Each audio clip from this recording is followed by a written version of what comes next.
মমতা বন্দ্যোপাধ্যায় আপ্রাণ চেষ্টা করেছিলেন ভারতীয় মুসলমান, ভারতীয় সংখ্যালঘুদেরকে খেপিয়ে দিতে, কারণ মমতা বন্দ্যোপাধ্যায় ভারতীয় সংখ্যালঘুদেরকে ব্যবহার করার চেষ্টা করছিলেন।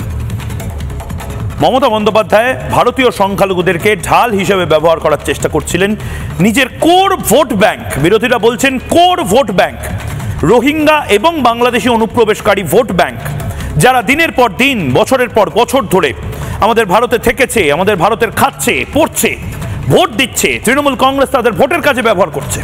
মমতা বন্দ্যোপাধ্যায়ের সাথে দূরত্ব বজায় রাখছেন তৃণমূল কংগ্রেসেরই বহু সংখ্যালঘু নেতা।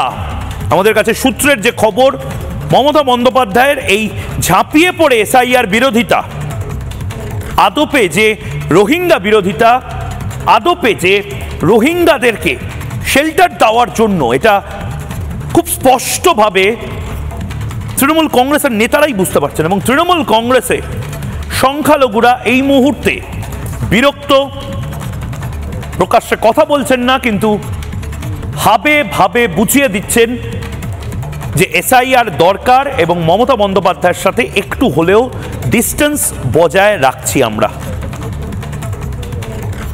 হুমায়ুন কবির হোক বা সিদ্দিকুল্লাহ চৌধুরী।